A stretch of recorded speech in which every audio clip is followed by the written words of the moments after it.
All right, good day, hi, and welcome. Okay, so I did 5 wheelbarrow loads. My wheelbarrow's way over there.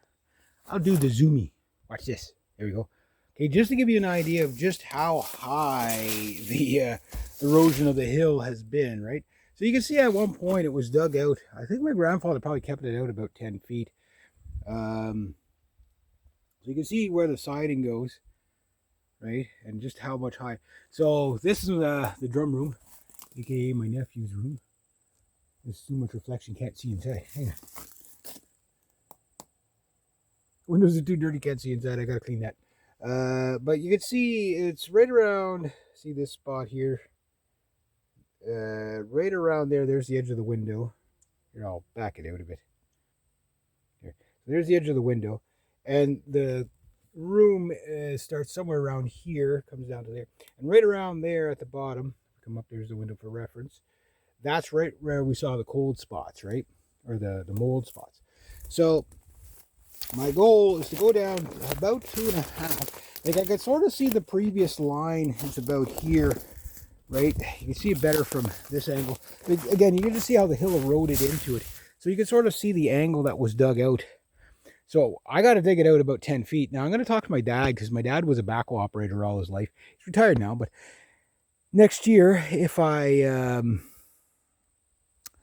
rent a backhoe, just I don't care if there's a big of a ledge to drop off, but the idea is just to ditch it so that it drains this way, right to my asparagus plant. That'd be probably the best, but away from the house. But you can see I'm down about just to the top of the third block down there, and you can see over here it's about 2.5 blocks down, which is about 18 inches maybe. And I'd like to have that 18 inches the whole way, so you can see from here. Okay, that's the corner there. Okay, so all this I have to find a way to level it down the hill till they get to, you get 2 blocks right around here. So I'm gonna have to dig all this away as well, just dig it right away, and hopefully it kind of ditches down this way a bit, because you see it runs off the hill that way. But what I'm afraid is that it'll slope and run right in. So what I'm gonna do is I'm gonna dig it back to that ridge, and then hopefully use the ridge as kind of like a guide. I could even put, this sounds crazy, but I could probably put a weeping tile just right here on an angle, so as the water runs off the hill, it runs right here. Some will get through, but it won't sit there, and that should fix the problem of it leaking into the basement. And then of course, once I get it dug out for next year, I'm going to retar the back of the basement a little bit more, because I guess the tar that's on is just completely, I mean, it's, older than me, but you can see what I'm working with anyway. So a little bit at a time. If I can get it done before October, that'd be great. But at least if I could just dig it down, that'd be great. So I'm going to clean up some of this stuff, because the other goal here is to be able to come in with the lawnmower. My dad only comes out to about here with the lawnmower, and my brother would only come out to about here with the lawnmower, because there was like pieces of bricks and all kinds of stuff.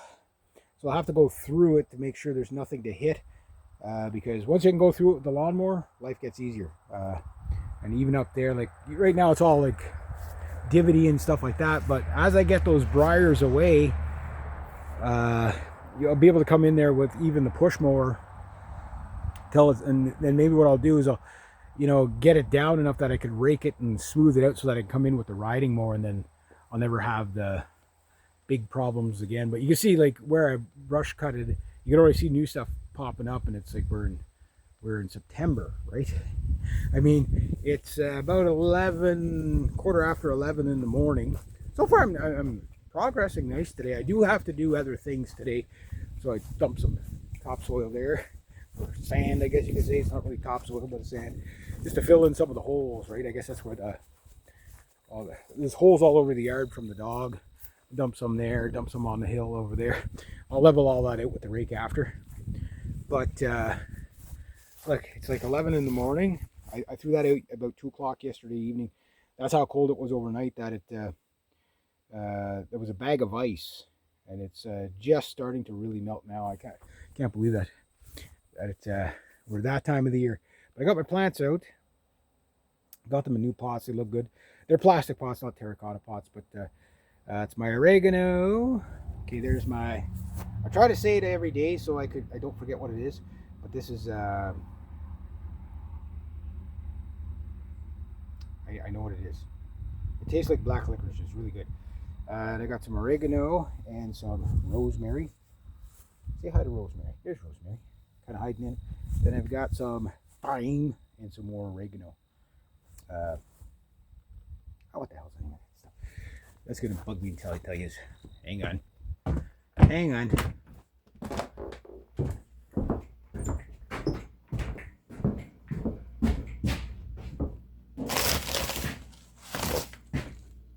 Oh, sorry, sage and rosemary. That's what I got there. Tarragon. Freaking tarragon. How do you not remember tarragon? Freaking tarragon. Anyway, yeah, it tastes like black licorice, but there's only 2 of them there, so I don't know if they're going to take or not. I pray they will. I went around and I don't know what kind of topsoil I found, but it was better than what I had. So my goal is to get these to survive the winter. And if they do, things should be okay. Maybe I'll give them another water. And there's dog hair on the that's crazy. Anyway, yeah, so those are looking good. I'm gonna have some fresh oregano. I don't know where I'm gonna plant them. I'm not gonna plant them beside the house.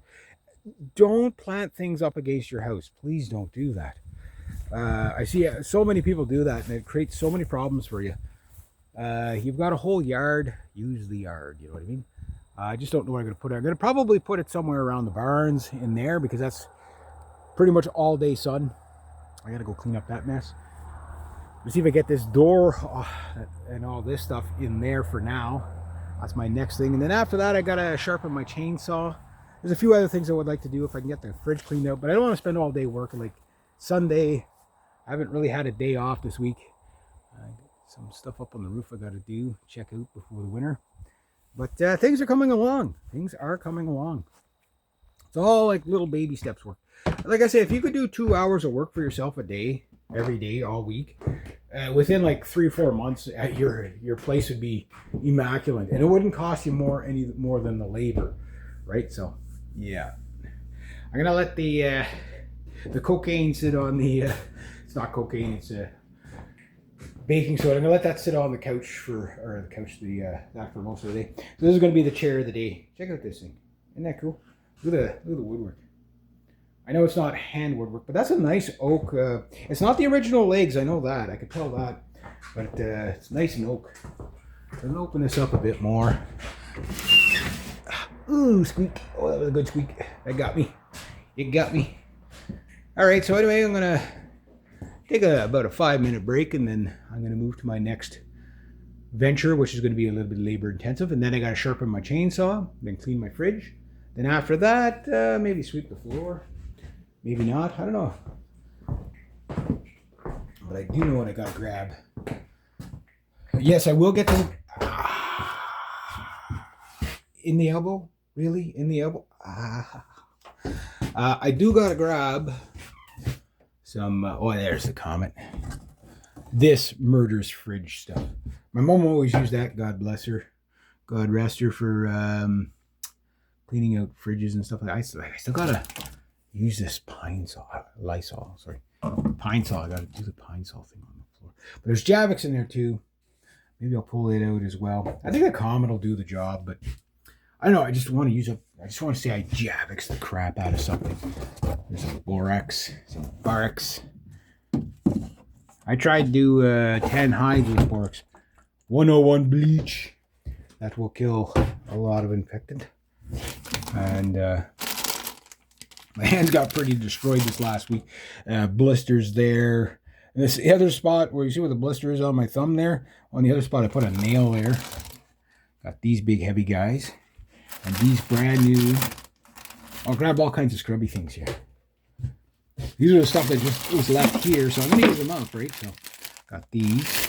And I got this. So this should be the solution to my smelly fridge problem. I have a hunch I'm going to wear these things out, cleaning up the place. But it's coming along, you know what I mean? Like, and I know some people say, why don't you just finish this one job and then go to the next? Because of September. To do it like that, I understand the sediment, finish one job, move on to the next. But when you have so much to do, and you have to ration your time strategically, just due to the fact that if you don't, like if I don't clean this house out and get it descented, it could be a very miserable winter in here. You know what I mean? I don't want that. Right now, I'm like very impressed.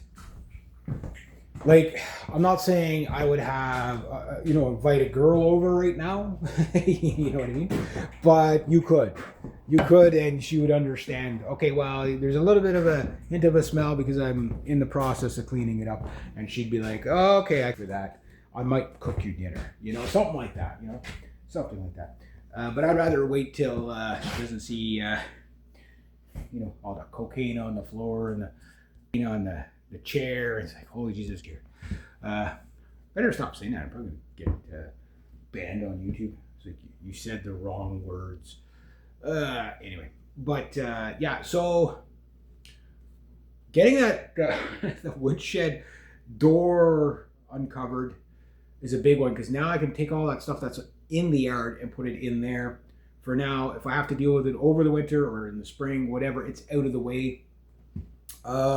There's a master mess in there, but once I'm done up here, guys, probably this time next week I'll be going nuts in the basement, which I'm kind of looking forward to seeing what kind of horrors lie down there, to see what I'm going to be up against.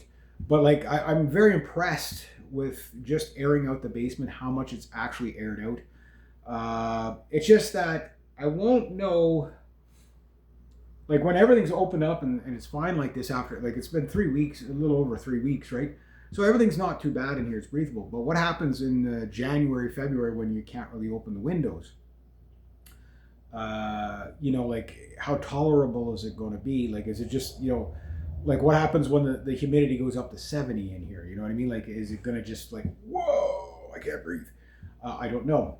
A little bit of a smell I can deal with. The dog smell is sort of, it's going to linger. It's like a smoker smell. Like my grandfather used to smoke pipes, but when he passed away in '86, God rest him, my grandmother never smoked, right? I think she might have smoked when she was like in her 40s or something like that. And then she just quit and that was it. I remember her smoking when I was a kid. And then she quit. She just one day, I quit. That's the way my grandmother was. Just, no, I don't do that anymore. Like, she was quite the lady. She was quirky and funny in certain ways. But like, old Irish grandmother, right? And she was a neat lady anyway.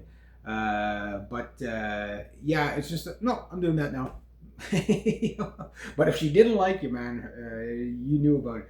My great grandmother, she was a hoot. She was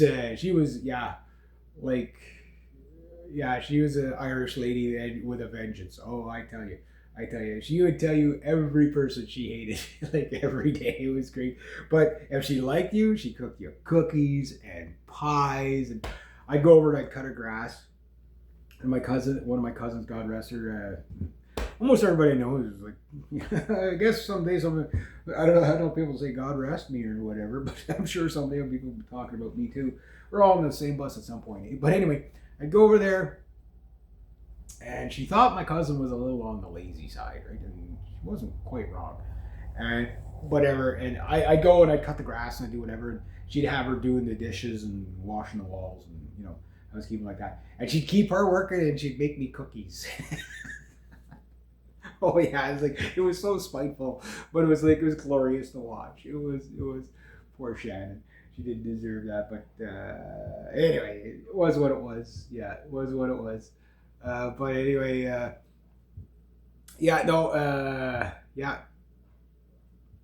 it was, I kind of lost track of what I was talking about. But, the smoke smell.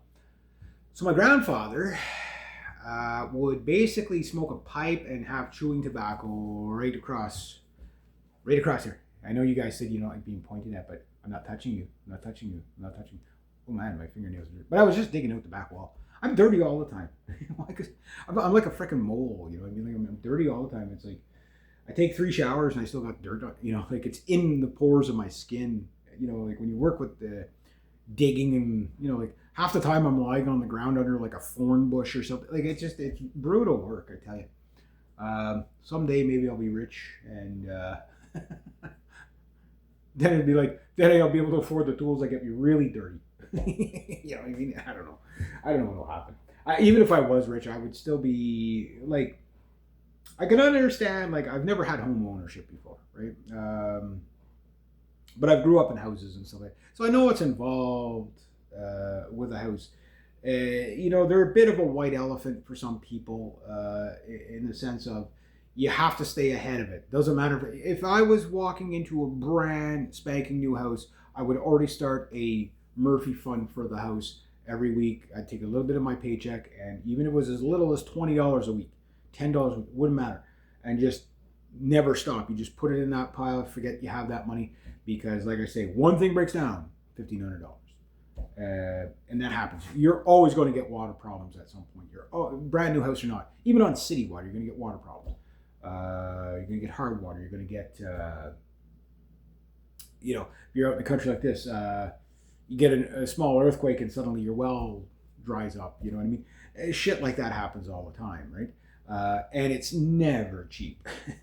Like my uncle had to re-drill his well because after that, I think it was in 2015, it was a 4.5 earthquake, and it was a direct one. Like we were close enough to it that it actually gave everybody on the hill water problems. My uncle had to re-drill, and he had to go down 450 feet. We're down 365, 360, 385, whatever it is. I can't remember what my dad told me. In our well, my cousin had to drill twice to hit water. It cost him probably over 10 grand. Easy to drill. Here, water's running in the basement. What's probably happening is the water that my brother said, like you take off the well tile there, and it's like the water's almost right up to the top. And it's always been like that. Before my grandmother had running water and grandfather had running water, they just had the old pump there. It's sitting on the side of the house. I'll show you. My dad didn't want to throw it out because he's like, all it needs is the plunger, stuff like that. So I might rebuild it. I'd love to have that thing working again. I remember when I was a kid, I'd sit there, it's like, we'd come up from the city and or whatever, or when we stayed here. It's like I'd go grab the water, and it was like prime the pump, and grandfather showed me how to prime the pump, and he goes, oh yeah, and he goes, and it takes a little bit. You can hear it coming up the pipe, and I'll fill up the pails and go feed the horse, and oh yeah, such fond memories. That it's little things that just keep. I look at a corner, it's like, oh, I remember when this happened. Oh, I remember when that happened. Go to the barns, it's like, oh, I remember when my cousins and I did this silly stuff. It's kind of such a fond thing of nostalgia. Like I was saying in an earlier video, like I look around the room, yes, it looks totally different from when my grandmother, when I was a kid, but I could still see the sewing machine, it's not there. I could see the sewing machine. I could see the little, little half moon thing with all the spoons on it on the wall. Like I still visualize it. It's like ingrained in my brain, and it's just like I look and I smile at stuff. You know what I mean? Because it's like it's neat. But getting back to the home ownership thing, yeah. Okay, so I don't own this place, right? I'm renting. Maybe someday I'll own it if they were to make a good enough price for me. But it's like I have to make sure I have money to throw at them before I'd even make a pitch, right? And I'm 52, so the odds of me being able to ever afford a home is like, I'm more likely to win the lottery 10 times. The Fortune 5 million. I'm more likely to win 1 million Bitcoin than buy a house, right? That's the odds. But this place, I could either possibly rent it to own it, which I don't know if they'd want to do that, because it'd be like, well, how about you just give us a big lump sum of cash and pay the bank back, right? But it depends on what the lump sum is, right? Because again, a bank, yes, they would give me a loan at 52, but okay, yeah, this guy is going to be retiring in about 15 years. So the most we'd probably ever give them is a 15-year mortgage, or maybe even a 10-year mortgage, and the interest rate would be through the roof. So it would have to go to me so cheaply that it would be feasible for me to actually do, right? So that's the kicker. That's always the kicker. It's about 11:30, so I'm just gonna take a 5-minute break. So I got the door off. I got the 5 loads of wheelbarrow dug out today. Got them out. Dead mouse out. Number 13. Poor him. Gonna try to get some stuff out of the yard. Excuse me. Get that insulation and stuff like that out of the yard. Because I want everything clean so that when it is plow time, I don't have to worry, well, is there something there for him to hit? Now it's like, okay, now you can plow right up to here. Don't plow it tight to the house, but plow it up to here. Like I don't mind if I have to walk it and shovel a path away from the house, 20, 30 feet. That's fine for me. And don't push anything onto the well. That's the big one. Just don't hit the well. You know what I mean? The plow guy, I know that would be doing it like he knows the place well enough. Digging out the back wall and getting the windows covered. It's just a matter. I got to find the plastic. I know there's plastic around here somewhere. I know I've seen some. I'm gonna go check the barns. I bet you there's some in the barns. And if I can get the windows covered, say this week, next week, we'll be going into October, but I'll be ready for it. We're already putting the heat on up at the house there. Like last night was below zero. The night before was below zero. And we're in Celsius up here, right? So when it's zero, you know about it. Zero is not the coldest. If that's the coldest they ever got, it'd be, you can heat your house with a candle. But it's when it gets to minus 40. That's the only thing between Fahrenheit and Celsius. Minus 40 is minus 40. It's cold. Yeah. Is it cold? Yeah. Minus 40 is minus 40. So I got a lot of work to do to get ready for the winter, but I'm progressing along very, very well to the point where it's like that back wall is one of the big projects, right? In here, it was more to, air it out, which I don't know how much more it's going to air out, but I do notice that the moisture in the house is kind of leaving to the point where you can close the doors properly and the windows properly now. It'll take a while to really air it out, and that'll be probably next year. But I do have the dehumidifier for the winter, and I got a couple of fans, and my big fan, I just got to clean it. A lot of people throw out fans that are still good, and that other fan that I got new, the motor's good on it. I just got to get another fan for it because one of the blades blew up on my client. But if I could get those 2 big box fans, one on one side of the house, one at the other side of the house, when it gets a little bit musty in here, whatever, that'll help keep the place dry. Just not having a ton of furniture in here, no carpets, all that stuff is going to be gone, and then no pets in here. I'm not saying I'll never get a pet, but like for me, a dog is fine, but the dog has to spend most of his day outside. You know what I mean? Like he can't be locked up inside. It's just not right for the dog. You know what I mean? So like the dog up home, it's just it's not good to have her in the house all the time. You know what I mean? Because she runs away, right? But that's why she runs away, because she's locked up all the time, right? So maybe not locked up all the time, but it's just the idea that got to it's not the place for her. She's a nice dog, but it's just not the place for her. She's like taken care of, don't get me wrong, but like it's just like she needs to be somewhere where she can run, what I mean, and somebody who could spend a lot of time with her. She's just a higher maintenance dog, that's all. Like where all the dogs that we have, like Marley sits out on the step all day, comes over about 80 times just looking for food. But, she jumps in the window, she jumps out the window. You don't really have to take care of that dog hardly at all. She's pretty much maintenance free. And she keeps your fridge clean. Yeah.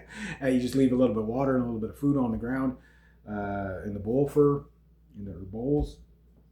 She's good, you know what I mean? And that's my uncle's dog, But she doesn't leave the hill, she hasn't come down here yet. I won't let her come down here because it's too close to the highway. That's my only fear about getting a pet, is that close to the highway, I don't want them to get hit. I won't feed strays. There is a couple of strays around here, but I won't feed them like my grandmother at one point had 73 cats here. Not in the house, but just out on the porch. Oh, we kept taking them away, but she kept feeding them. Amazing. You know, you see the poor little buggers out there starving. You know, it pulls on your heartstrings. You know, but it's like, I know it's more cruel to feed them and keep them around than not. You know, even if you leave them outside, it just, you know, there's all the problems that come with that. You know, they're peeing on your veranda and stuff like that. And those smells, like when it gets really humid out, I'm sure like next summer I'm going to smell like those odors coming out. So I'm going to try to eliminate those odors. Again, maybe I buy the ozone machine, maybe I don't. You know, I'm going to see what I can get away with first just by cleaning. You know what I mean? That's the first thing, just clean everything. Painting, all that stuff. I won't paint until I know the odors are pretty much gone. Some paint will mask the odor, you know, or cover the odor, you know, and kind of sort of problem solved. But it's always underneath, so the more you can get out, the better. So for me, just by regular maintenance cleaning, that should take care of like 99% of the smell, and that little 1% of smell that I might have to get a whiff of every now and then could be probably masked if people are coming over. Okay, just spray some air freshener or whatever. It's probably going to be good enough. Get an air purifier. Maybe I'll get one. Maybe I won't. I think the best air purifier is your window. I'm not saying the other stuff isn't good, but it's like the winter is going to tell me how good of a job I did or did not do, and how much left is to do. You know what I mean? But right now, if I'm judging, like I say, you could have a lady like this. This is the ultimate test. Okay, would you bring a lady over? Yeah, maybe not for dinner right now, but you could. You know what I mean? She wouldn't be completely after everything's wiped down and cleaned up. She wouldn't be completely mortified by, oh my God, this place stinks so bad, blah blah blah. That's your test. That's your test. Because also too, women they have a more keen sense of smell than men do. So it's like, if your house stinks, they'll let you know. You know what I mean? But the thing too is that, like, what I'm worried about is that I become what they call nose blind to certain things. But I can seem to smell everything because I don't spend all my day. Well, I spend most of my day down here on my days off just because I'm trying to get so much done. And maybe if I'm lucky, I'll even get some musical equipment set up today. That'd be really, really cool. I'm only going to work for about maybe another hour or so of actual work, and then I'm going to start to set some stuff up because it's at the point where I got almost everything I need down here, but like the rest, like the tools and stuff, are mostly going to be out on the veranda, aka my garage, right? Anything that doesn't rust or anything that I can leave out there, I will leave out there. Why not? I don't want to clutter up the house with stuff I don't want to clutter up the house with. My reloading equipment, I'm not sure what I'm going to do with that. There's a part of me that says leave it up there for now, because I don't really want to have it here, down here. Like, I really want this space to be more a music space and stuff like that. I want it to be as clean as possible. I could put the reloading bench in the basement if I solve the leakage problems, but it's one of those things that I'll wait and see what happens in the spring, because I don't want to have loading equipment down where it's going to get so rusted that I can't use it, in the basement, right? Which is something I might start tackling today if I can. That's on the list anyway.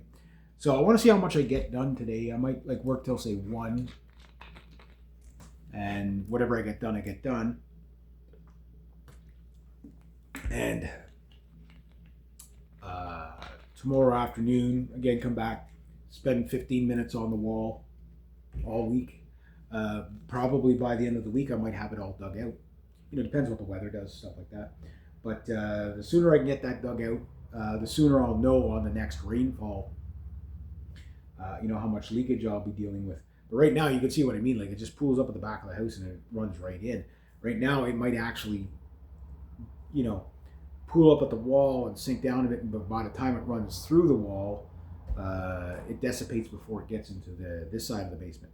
Which, if I can keep the basement dry, that's going to solve so many of this house's problems. You know what I mean? You have to stop the leakage. If you don't stop the moisture, you're going to keep getting mold and stuff. And there's really not that many mold spots in here that I found. Like, there's a couple. Like every house has it. Even new houses will have mold after a few months, starting somewhere. It's just the nature of the beast. So I do have to get products to deal with those spots. But the biggest thing to deal with those spots is just stop the source, right? If there's no moisture, there's pretty much no mold, right? So, not always, but in general. Because you need above 60% moisture for the mold to thrive. So if most of my day, okay, if the mornings, the humidity's high in the morning, over 60, okay, that's bad. But if, throughout the day, the doors and the windows are open, and next summer, every window in this place is going to be open all day, even if it's only that much, just to create the whirlwind effect, and that's going to be open. I don't know if you guys see it. The air is being sucked right out of the house. You can see my flag there is being sucked right up, right? So that means all the air in here is getting sucked up that way, okay, and sucked out of the attic, and that means everything in the basement is coming up here, and then getting sucked out there. So very good flow of air just with that one hatch open. So next summer that'll be open all the time. That'll again solve so many problems, because you have to understand, for that suction, whether the air is going this way or it's going that way. When it's going that way, one of the advantages is that it brings air past everything and sucks it out, which means air moving. It means things are drying. Moisture is not sitting on the walls, and airflow, right? All right, I guess I'm gonna. That's 11:45, so I'll get back to it. See how much I get done. Get some more stuff put in there into the woodshed. Get some stuff off the veranda so I can freaking move and put some of my tools away. At least access my tools properly. And I'll see what I get done, and then I'll have another chat with you guys. Here we go.